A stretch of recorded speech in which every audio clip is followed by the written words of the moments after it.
علی بھائی اگلا سوال ہے، صحیح بخاری اور صحیح مسلم دونوں میں ایک حدیث موجود ہے کہ نبی صلی اللہ علیہ وآلہ وسلم نے فرمایا اگر میں اتنی مدت قید خانے میں گزارتا جتنی مدت حضرت یوسف علیہ السلام کو گزارنا پڑی تو میں بلانے والے کی بات ضرور مان لیتا۔ پلیز آپ علیہ السلام کے اس فرمان کی تشریح فرما دیں۔ دیکھیں اس کی تشریح یہ ہے، یہ نبی صلی اللہ علیہ وآلہ وسلم نے عاجزی کا اظہار کیا ہے۔ آپ کی مبارک عادت تھی کہ آپ اپنے آپ کو بڑھاتے نہیں تھے، بلکہ آپ صلی اللہ علیہ وآلہ وسلم ڈاؤن ٹو ارتھ تھے۔ یہ اشارہ ہے اس واقعے کی طرف جو سورہ یوسف میں آیا کہ جب یوسف علیہ السلام 9 سال قید میں تھے اور بادشاہ نے خواب دیکھا، اور اس خواب کی تعبیر کا جب ایشو اٹھا تو وہ جو قیدی آزاد ہوا تھا، جس کو 9 سال پہلے یوسف علیہ السلام نے کہا تھا کہ تم اپنے بادشاہ سے میرا ذکر کرنا، اور شیطان نے اسے ذکر بلا دیا، اس کو جاگتا آیا کہ وہ تو شخصیت وہاں پہ موجود ہیں جو بتا سکتی ہیں تعبیر۔ تو وہ حضرت یوسف علیہ السلام کے پاس آیا اور کہا کہ میں نے آپ سے تعبیر پوچھنی ہے، اور کہا کہ مجھے شیطان نے بلا دیا تھا۔ تو بادشاہ کہہ رہے کہ میرے پاس لے آؤ۔ تو انہوں نے کہا میں بادشاہ کے پاس اس وقت تک نہیں جاؤں گا جب تک کہ جن عورتوں نے میرے اوپر جھوٹا بلیم لگایا تھا وہ کلیریفیکیشن نہ دیں کہ وہ جھوٹا الزام ہی تھا۔ ٹھیک ہے، تو پھر بادشاہ نے ان عورتوں کو لائن حاضر کیا، انہوں نے مان لیا کہ حضرت یوسف علیہ السلام ایک کریکٹر والے آدمی تھے، ہم نے ہی غلط کیا تھا، اور جو ہاتھ کاٹنے والا واقعہ ہوا تھا وہ پورے کا پورا اس میں ڈسکس ہوتا ہے۔ پارہ نمبر 12 کے اینڈ پہ جا کے آلموسٹ یہ آیات آتی ہیں۔ تو نبی علیہ السلام نے کہا کہ بھئی حضرت یوسف علیہ السلام کے صبر کو داد ہے کہ 9 سال بغیر کسی وجہ کے جیل کاٹی، اور جب جیل سے نکلنے کی باری آئی تو غیرت ایسی جاگی کہ نہیں نکلوں گا جب تک میرا الزام مجھ سے دور نہ ہو۔ اور نبی علیہ السلام نے اپنی یہ عاجزی کا اظہار کیا کہ میں ان کی جگہ ہوتا تو میں اتنی نٹی گریٹیز میں نہ پڑھتا، میں جیل سے جان چھڑاتا کہ یار اس جیل سے تو جان چھوڑے۔ حضرت یوسف علیہ السلام اتنے غیرت مند تھے اور اپنے اس موقف کے اوپر اتنے ڈٹے ہوئے تھے، انہوں نے کہا میں جیل خانہ چھوڑنے کے لیے تیار نہیں، پہلے مجھے کلیئر کرو۔ تو یہ نبی علیہ السلام نے ان کی تعریف کی ہے۔ صحیح بخاری میں حدیث ہے، نبی علیہ السلام نے فرمایا کریم ابن کریم ابن کریم ابن کریم، یوسف بن یعقوب بن اسحاق بن ابراہیم۔ تو نبی علیہ السلام کی مبارک عادت تھی کہ آپ انبیاء کرام علیہ السلام کے لیے اس طرح کے جزوی فضائل جو اللہ نے ان کو دیے ہیں وہ بیان کیا کرتے تھے۔ بخاری مسلم میں حدیث ہے قیامت والے دن سب کے سب لوگ برہنہ اٹھائے جائیں گے، سب سے پہلے ابراہیم علیہ السلام کو لباس پہنایا جائے گا۔ بخاری مسلم دونوں میں حدیث ہے، ایک یہودی اور مسلمان کا جھگڑا ہوا، یہودی نے کہا کہ اللہ تعالیٰ نے موسیٰ علیہ السلام کو تمام جہان والوں پہ فضیلت دی ہے، مسلمان نے کہا نبی علیہ السلام کو فضیلت دی ہے، دونوں کا جھگڑا ہوا، مسلمان نے غصے میں تھپڑ مار دیا یہودی کو، وہ مقدمہ لے کے نبی علیہ السلام کے پاس آیا۔ آپ علیہ السلام نے فرمایا مجھے یونس کے اوپر بھی فضیلت مت دو، حالانکہ یونس وہ ہیں جن پہ اللہ تعالیٰ نے گرفت فرمائی ہے، 3 دن اور 3 رات تک مچھلی کے پیٹ میں رہے ہیں۔ اور سورہ الصافات میں آیا کہ اگر وہ اندھیروں میں ہمیں نہ پکارتے تو اسی دن مچھلی کے پیٹ سے نکالے جاتے جس دن مردے اپنی قبروں سے نکلیں گے۔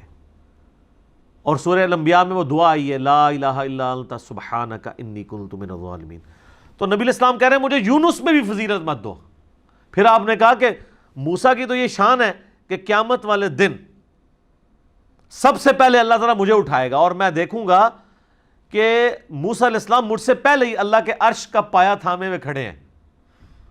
مجھے نہیں پتا ان پہ قیامت کی بے ہوشی نہیں طاری ہوئی، اس بے ہوشی کے سبب جو دنیا میں کوہ طور والی جو انہوں نے دیکھنے کی خواہش کی تھی، اس کے بدلے اللہ تعالیٰ ان پہ قیامت کی بے ہوشی نہیں کرے گا، یا مجھ سے پہلے ہی اللہ ان کو اٹھا لے گا۔ یعنی یہ ان کی جزوی فضیلت آپ علیہ السلام نے بیان کر دی۔ تو یہ آپ کی مبارک عادت تھی، آپ اس طرح کے الفاظ بیان کرتے تھے۔ تو اس کی تشریح یہ تھی، یعنی دونوں آپشن اپنی جگہ موجود ہیں۔ ظاہر ہے ایک بے قصور شخص کو یہ حق حاصل ہے جب اس کا پروانہ نکلے تو نکل جائے، دوسری طرف اگر وہ یہ سمجھتا ہے کہ نہیں مجھے یہ ماننے پہلے کہ غلط قید کیا تھا تو یہ اعلیٰ ترین درجہ ہے۔ تو نبی علیہ السلام نے حضرت یوسف کی تعریف کی کہ جوانی کے 9 سال آپ جس سے چھین لیں، ٹھیک ہے، تو وہ شخص صبر کرے اور بغیر کسی وجہ کے، الٹا سازش دوسرے لوگوں نے کی ہو۔ آج کی جیل کاٹنا مشکل ہے، اس زمانے کی جیلیں کیا ہوا کرتی تھی؟ تو یہ پیغمبر ہی ہے نا جن کا یہ حوصلہ ہے کہ اللہ تعالیٰ نے ان کو حوصلہ دیا ہے، بلکہ انہوں نے تو دعا کی تھی اللہ عورتیں جس برائی کی طرف مجھے بلا رہی ہیں اس سے بہتر ہے کہ میں جیل ہی کاٹ لوں. تو انہوں نے سمجھا جیل میں مجھے یہ پروٹیکشن ہے, کم از کم عورتوں کے فتنے سے بچ جاؤں گا. اور آپ کو جیل نہیں کاٹنی پڑتی عورتوں کے فتنے سے بچنے کے لیے, صرف چھپی دوستیاں ختم کرنی پڑتی ہیں, نگاہوں کی بات کرنی پڑتی ہے. لوگ تیار نہیں ہوتے. یوسف علیہ السلام نے تو جیل کاٹنا گوارا کر لی. ویسے جو لوگ کہتے ہیں نا جی ہم سے بد نگاہی والا مسئلہ ہے, تو انسانوں کو جیل میں ڈالنا چاہیے. اور یقین کرو پاکستان دی جیل اینے مچھر جے, ایک دن ہی ساری بد نگاہی تھوڑی بک جائے گی جے. لوگ تو کہتے ہیں لوگ شاید جیل سے سمجھتے ہیں جو یہ فلموں میں جیلیں دیکھتے ہیں. سر جیل میں ایک دن گزارنا, نہ پنکھا نہ کھانا درست, مچھر, ٹوائلٹ بھی سائیڈ پہ اندر میں ہی سائیڈ پہ ہی جگہ اوپن بنی ہوئی ہو, بدبو بھی آ رہی ہو, آپ امیجن نہیں کر سکتے اس ماحول کو. اسی لیے آپ دیکھتے ہیں جو لوگ 8-10 دن نکال کے آ جاتے ہیں نا, ذرا ان سے ذرا پوچھیں, کوئی بہت بغیرت علادہ بات ہے, چھوٹے موٹے بندے کہتے ہیں توبہ توبہ جی. وہ کئی لوگوں کے تو انٹرویوز باقاعدہ چھپے ہیں, وہ کہتے ہیں آپ کو گالی دیتا ہے نا, آپ اس کو کہ یار 2 گالاں اور دے دے, میں تیرے سے ہاتھ نہیں چکڑا, کیونکہ بعد میں جو میں نے جیل کاٹ رہی ہے تو گال نہیں اور دے لے. ٹھیک ہو گیا جی, جزاکم اللہ خیر. علی بھائی اگلا سوال ہے, مجھے آپ کے ذریعے عمر سیریز کا تعارف ہوا ہے, لیکن بڑی کوشش کے باوجود یوٹیوب پر اردو ڈبنگ والی عمر سیریز نہیں مل رہی. پلیز اس حوالے سے کچھ رہنمائی فرما دیں. دیکھیں جی, یہ کوارنٹین کا جو آپ کا اس وقت زندگی کا حصہ گزر رہا ہے, اور اوپر سے نور علی نور, رمضان شریف کا مہینہ بھی آ گیا ہے, شیطان بھی قید ہے, دل بھی نیکیوں کی طرف مائل ہوتا ہے, تو میں سب سے کہوں گا کہ اس رمضان میں اردو ڈبنگ والی عمر سیریز ایک دفعہ دیکھ لیں. اور وہ دیکھنے سے پہلے میرا ایک عمر سیریز کے تعارف کے اوپر آلموسٹ 44 منٹ کی ویڈیو ہے یوٹیوب پہ, وہ آپ ضرور دیکھیں, تاکہ آپ کو پتہ چلے کہ نبی علیہ السلام کی مبارک زندگی کی ریولوشن اعلان نبوت سے 6 سال پہلے سے لے کر رومن اور پرشین امپائر کے گرنے تک, ٹل سیدنا عمر کی شہادت تک, یہ پورے کا پورا حصہ, اس کے میجارٹی پورشن انہوں نے عمر سیریز میں, قطر والوں نے 30 اقساط کے اوپر اہل سنت میں جو بڑے بڑے علماء ہیں, ڈاکٹر علی سلابی اور ان کے استاد یوسف القرداوی, وہ کنسلٹنسی انہوں نے دی ہے, وہ فلما دیا انہوں نے, اور پکچرائزیشن اور کردار جو انہوں نے چوز کیے کمال کام کیا. چند ایک چیزوں سے آپ کو اختلاف ہو سکتا ہے. یوٹیوب کے اوپر میں نے اس تعارف میں بتایا تھا کہ وہ MBC والی جو کمپنی نے یہ بنایا ہے, انہوں نے اپنے رائٹس رکھے ہوئے, وہ آپ چھوٹا سا بھی کلپ اپلوڈ کریں وہ اڑا دیتی یوٹیوب اسے, کاپی رائٹس کے چکر میں. یوٹیوب کے اوپر تو وہ آپ چڑھانے سے رہے. ہم نے گوگل ڈرائیو میں اسے رکھا ہوا ہے, اور کل میری بات ہوئی تھی, آج مجھے بلکہ میسج بھی آ گیا, آج انہوں نے آن ایئر کر دیا ہے. آپ ہماری ویب سائٹ ahlsunnatpak.com پہ جائیں, ویڈیو لیکچرز والے پورشن میں ظاہر ہے یہ چیز ہوگی نا, بکس اینڈ ریسرچ پیپرز میں تو نہیں ہوگی, نہ القرآن اور الحدیث میں ہوگی, نہ کانٹیکٹ اس میں ہوگی. ویڈیو لیکچرز میں اس وقت آخری آپشن آ رہا ہے ایک, اسلامک موویز اینڈ ڈاکومنٹریز. اس کو آپ کلک کریں گے, اس میں آپ کو عمر سیریز اردو ڈبنگ والی کا مکمل آپ کو لنک مل جائے گا گوگل ڈرائیو سے, آرکائیو کے اوپر جو رکھی ہوئی, آرکائیو پہ ہی رکھی ہوئی ہے نا, آرکائیو سے وہ ڈائریکٹ ڈاؤن لوڈ آپ کر لیں. اس کے علاوہ بھی جو اسلامک موویز ہیں جو یوٹیوب کے اوپر اویلیبل نہیں ہیں وہ ہم رکھ دیں گے, اور جن کے یوٹیوب کے اوپر اویلیبلٹی ہے ان کے لنکس ڈال دیں گے. اس کو انشاءاللہ اب ہم اپڈیٹ کرتے ہیں. تو اب لوگوں کی آسانی کی خاطر یہ ڈبنگ والا بھی آ گیا ہے.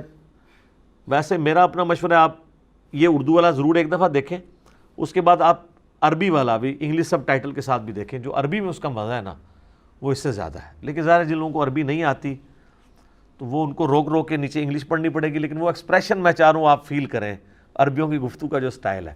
اور ایسی کمال انہوں نے ڈائلاگ لکھے ہیں, چونکہ عرب کے لوگ جیسے قرآن نازل ہوا تھا انہوں نے قرآن کے الفاظ یوز کیا کرتے تھے, تو آپ دیکھیں گے وہ پوری قرآنک عربی ہے, بڑی آسان عربی, آپ کو فیل ہو رہا ہوتا ہے جو انہوں نے ڈائلاگس یوز کیے ہیں اس میں. باقی اردو ڈبنگ والا بھی کمال وہ اسلامک پیڈیا والوں نے کام کیا ہے, islamicpedia.in والوں نے اس پہ بھی رکھا ہوا ہے. باقی اب آپ چلے جائیں, آپ ڈاؤن لوڈ کریں, اور یہ 30 ایک ساتھ رمضان شریف میں ضرور دیکھیں.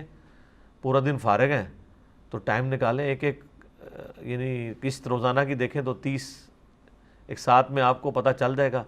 اور یہ دیکھنے کے بعد آپ ملے کے مفتی صاحب یا علامہ صاحب کے پاس جا کے ان سے ذرا پوچھیے گا کہ اسلامک ہسٹری کیا ہے، تو آپ کو پتہ چل جائے گا کہ آپ کے پاس ان سے زیادہ نالج آ گیا، کیونکہ دیکھنے سے 50% چیزیں ریٹین ہو جاتی ہیں دماغ میں، سننے سے 15% ہوتی ہیں، اور پڑھنے سے صرف 5 سے 10%. وہ تو آپ کو اس ریولوشن میں لے جائے گا، اور آپ کو پتہ چلے گا کہ صحابہ کرام نے کتنی قربانیوں سے یہ دین ہم تک پہنچایا ہے. یہ اس کے بغیر آپ احساس نہیں کر سکتے. عمر سیریز ضرور دیکھیں. آپ ہم نے لنک بھی ڈال دیا جی. پہلے وہ کہتے تھے وہ واٹس ایپ گروپس میں رابطہ کرتے ہیں، کبھی فیس بک پہ جانا پڑتا ہے، مصیبت پڑ جاتی ہے. آپ جناب آپ سیدھا ahlsunnatpak.com پہ جائیں، ویڈیو لیکچرز والے آخری پورشن ہے اس میں اسلامک موویز اینڈ ڈاکومنٹریز کو کلک کریں تو سامنے آ جائے گی عمر سیریز. ٹھیک ہو گیا جی. جزاکم اللہ خیر.